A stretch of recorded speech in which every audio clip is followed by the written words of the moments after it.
My heart dropped for a second. I was like, no. Yeah. Even down to like this general. That was crazy.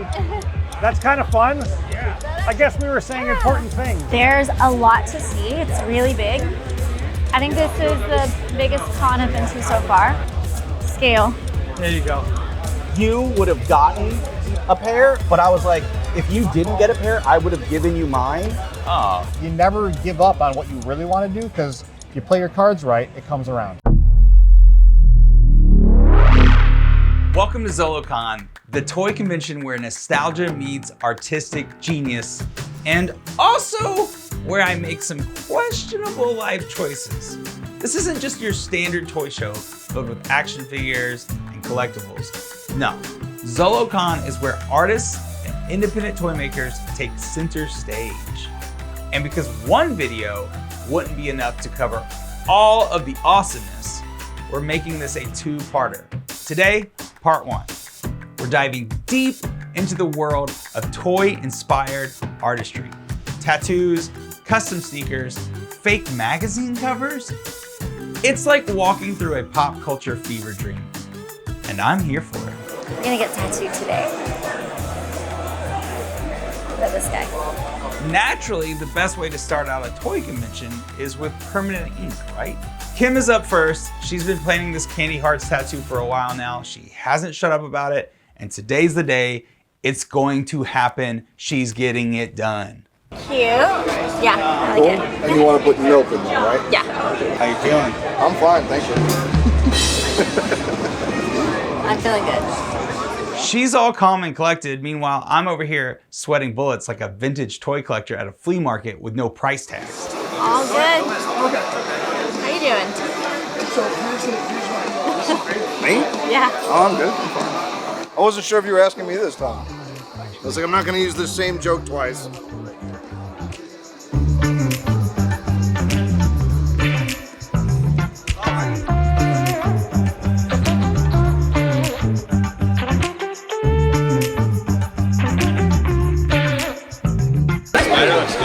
You spelled buy wrong. What? You spelled buy wrong. My heart dropped for a second. I was like, no. Yeah. I'm getting something that really means a lot to me. It's the first camcorder my parents gave me. It was a hand-me-down. That little camera is what got me obsessed with filmmaking. And now it's going to be immortalized on me. So either the best decision I've ever made or a really well thought out midlife crisis. So I know you guys want more questions, more juicy ones rather than, you guys trade? So we wrote some questions down. I will be reading from my phone occasionally because there's a lot. Next up, we found something I was absolutely not expecting at a toy convention until I looked it up and saw they were gonna be there and then decided I'd go talk to them. But custom sneakers. And not just any sneakers, these things are art. Got some questions? All right. So Bull Airs has this crazy ability to blend sneaker culture with vintage toys and video games. What inspired these creations for the custom kicks? Yeah, so this whole business is built around things that we want to wear. An idea starts based on like, that'd be really cool. I will be watching a movie or a TV show, Tom will be watching a movie or a TV show, and he's like, I want to wear that. Why doesn't that exist? Or I want to do something cool like that. So then he pulls out his iPad, or I do, and we just start drawing. Our whole business is built around things that we want to wear, and we'll just start drawing colors, and we'll be watching whatever we're trying to reference. If it's like, we have Pee Wee Herman that we work on, so like we'll be watching Pee Wee's Playhouse, and we'll be pulling elements from it. And then once we're done with like a base, we bounce ideas off each other. Tom will come in my office and say, what do you think of this? And I'll say, oh, you got to add this to that, and I think that will really pull it. And that's how we really get the base. Sneaker and toy collecting, Yep. They have a lot in common. What's been the reaction from both communities, and how have you seen it kind of merge? So I love this question because we get asked all the time, why aren't you at this sneaker convention? Why aren't you at SneakerCon? So you don't do those? So we don't normally do those. Okay. We started doing them, and they ended up not being fruitful. Nobody really cared. Our demographic, our customer, our friends are in the toy community. They're collectors, they collect toys, they do collectibles, That is our demographic. What do you like to collect yourself? I'm a giant Ninja Turtles fan. Okay. I have a disgusting amount of Ninja Turtles collectibles, and that is my vice. I've recently gotten to Mythic Legions. Hopefully we can do something with them soon, because I love the Mythic Legion stuff. But really, like my favorite thing of all time is Ninja Turtles. I got Raphael right here. He's my favorite. Raphael is always going to be my favorite. Why is it your favorite? Because we have the same kind of temperament, same kind of attitude ever since I was a child. That's just kind of how it is. I'm very easy, like nice going on, but I'm really like kind of a hothead. I blow up really quickly when things are just kind of crazy. And that's just kind of where I went with it. So that's just how I've always been, like a Raphael guy. I like that. He's a Leonardo guy. I'm a Donatello one, but So that's, Tom's a Donatello guy, so you got something in common. I Yeah. see the purple. Yeah. There's a reason behind it. So collectors love your work. What's been your most popular or in-demand sneaker design so far? So our biggest shoe drop ever, still to this day, I'm gonna grab it, is called the Bull Mag. Now these ones are a little bit dead right now, so they'll blink. Oh no, we got some light. So we took an iconic popular shoe and redesigned it to be more wearable. We call them Bull Mags, and they have different features on the lights. Power laces. We just essentially redesigned them, glow-in-the-dark soles. They're not self-lacing, but these ones, I feel like, we've got a lot of shoes that put us on the map. These ones in particular exploded on the internet. PandaCon is going to be dropping in March, which a lot of people are excited about. PandaCon is a comic book. It's its own property. It has made appearances in Ninja Turtles back in the Playmates days. He's making an appearance again here soon, but we are doing PandaCon, which is very fun. More Puppet Masters coming from us, more Jay and Silent Bob licensed stuff's coming from us. And we got a niche property, Cowboys of Moo Mesa. So Cowboys of Moo Mesa, Toxic Crusader, working on Pee Wee Herman right now. Oh my God, we've got so many releases this year, we can't even keep up, but we've got them mapped out. And he's pointing to those. What do we got? Yeah, we got Toxie. We'll show our #1 seller here at the convention has been Toxie Sneakerheads, which is our take on a vintage brand. Got the laces on the back. They're foam, so little foam balls. They are but fun. People here at Zolocon are obsessed with these. They love them. So we've been going very hard with these. I like it. Okay, well, I think that might be all I have for you, but I do want you to be over there so you can show these shoes. Of course. Because I am obsessed. Catwalk, baby. We'll show the whole thing off. That's the full design. They're so good. Might be a little dirty. I'm scuffing the art. I love these specifically because we did a colorway last year that was a full color.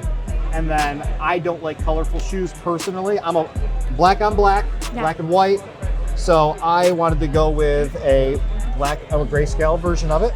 And that's what we did. Yeah, color for me is my hair, and that's pretty much it. But I am obsessed with those shoes. One of my close friends, Randy, his name's Randy, he works at NECA. He's obsessed with vintage monsters. I surprised him with a pair on Tuesday or Monday. And he cried. He was so happy. He already has a pair of our shoes, the colorful ones that I hand painted to make look beautiful. And then he had no idea I was sending him black and white ones. So I'm like, here's a fun little gift. Aww. So I sent those out to him. Man, I want to be your friend. Bull Airs was cool enough to gift me a pair of Teenage Mutant Ninja Turtle sneakers. Totally shocked, totally surprised, love every bit of it.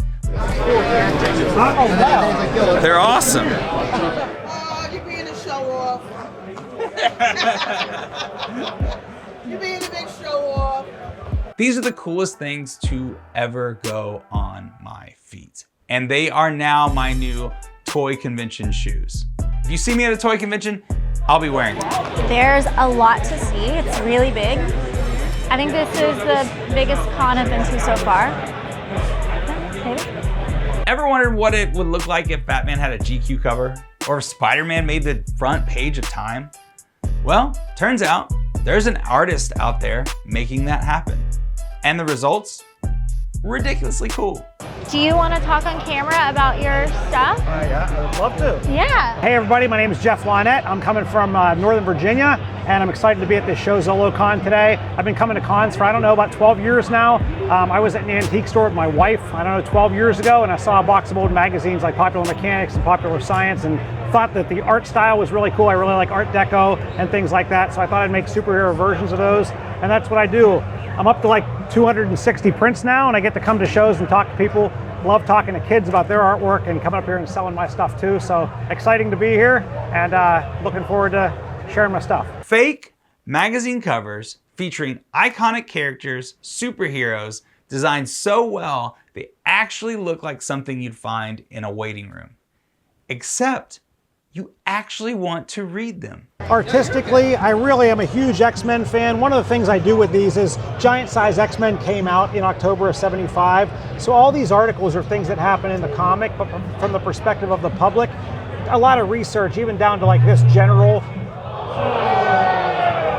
That was crazy. That was kind of cool. That's kind of fun. Yeah. I guess we were saying important things. Yeah. Yeah. Yeah, nothing classic like that. My favorite print, I have a Wonder Woman print that I think is really well done. Scarlet Witch print that I just think that it works. Yeah. The hair, the hair looks very. I'm very inspired by. There's an artist named Lempicka from the 30s and 40s that I really like her artwork, and so that's a lot of an influence on me. A lot of 1940s stuff. So that one, and I have a Wonder Woman one down here that just really captures that 1930s, 40s look that I like a lot. And try to make them as authentic as possible, but really, I'd be drawing this stuff at home if I was coming to shows or not, because I just like doing artwork. I actually work in education. I was an art teacher for a really long time, and just love doing artwork, so it's fun to come out. I love that so much. My son is a 6-year-old aspiring artist, so I love that. That's awesome. Well, the only way to get better at it is by doing it more and more. Yeah. So I was an elementary art teacher for a really long time. There's a lot of kids that just start doing more and more and getting better and better, and I think that stuff's really important. So I love coming out and talking to adults, but I love also talking to kids and showing them stuff and hopefully inspiring. Actually, I have kids who came to shows and they started bringing me pictures. So I told them that their pictures would always be in my book, and they will be. So. That's so you get to meet people at these shows and come out and talk to people, and it's funny because while this is in Philadelphia area, you come up to these shows and you see people and you start connecting with the same people who are like, hey, I bought your stuff in Carlisle, or I bought your stuff in Pittsburgh, and that's pretty cool. Yeah, I love that. Honestly, I need about 10 more on my wall right now. Got this one, I got this one, 8 more to go. My name's Johnny. I run Zabo Creations. We do handmade custom horror shadow boxes throughout multiple different genres. We do pop culture, TV, movies, music, sports, anything you can think of, we do, and we do custom stuff all the time. Yeah, so we like to highlight on details. The paint that we have is based on whatever characters or movie or it is. So that's why you have orange and green for Mars Attacks, green and red in the pattern of his sweater for Freddy. Yeah. Everything is very meticulously detailed for us. What's kind of like the craziest request that you've had to do? Craziest request, I would say, people ask me to do this in family photo form. Oh. And that's tricky enough. I've had like wedding stuff I've had to do for That's it. pretty cool. But I think my craziest request ever, which is not crazy because people ask for it all the time, is Frankenhooker. Huh. But like people ask me that all the time, and I finally did one for someone. So it's actually for a shop in Maryland. Do you have a picture? I think so. I'd love to see that. That's so cool. So that's some of the custom stuff that we do. You can do a little bit of everything. Lights, no lights, whatever you'd like. All right, so you know when you see a Star Wars toy and think, man, I wish I had that in real life. Well, these guys did exactly that. I'm Dave from 3D Plastics. Okay, and tell us about your booth here. So what we do here is we do 3D printing for resin, PLA, and other basically bases that we use, but we do life-size items from other pop culture series like Star Wars and other things like that. Yep. 3D Plastic Core builds life-size Star Wars vehicles, and I don't mean big enough to sit in. I mean actual size, full-scale spaceships. This is one-to-one replica.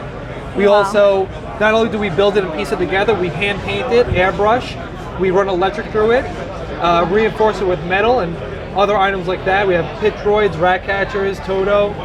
Scale. There you go.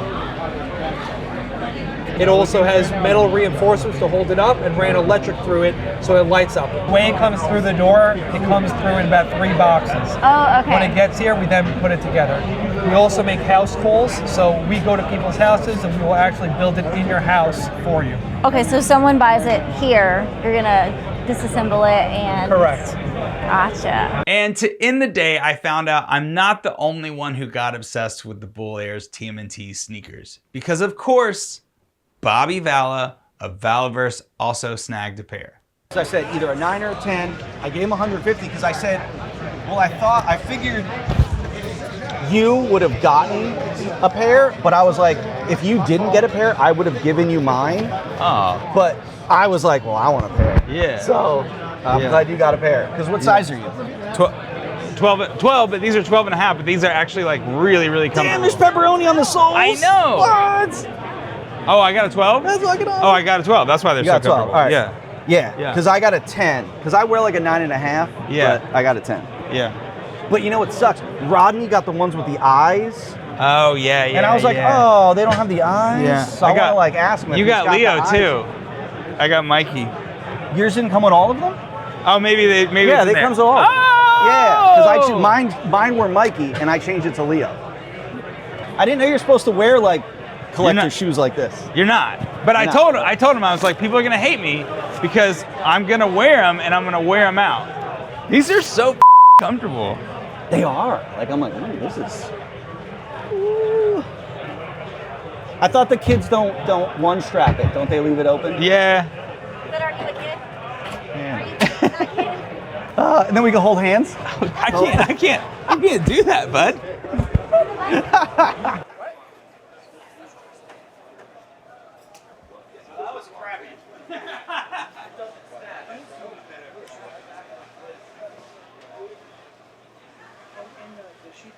Slow down. You're going too fast. I want to know how much this very famous Transformer thing is.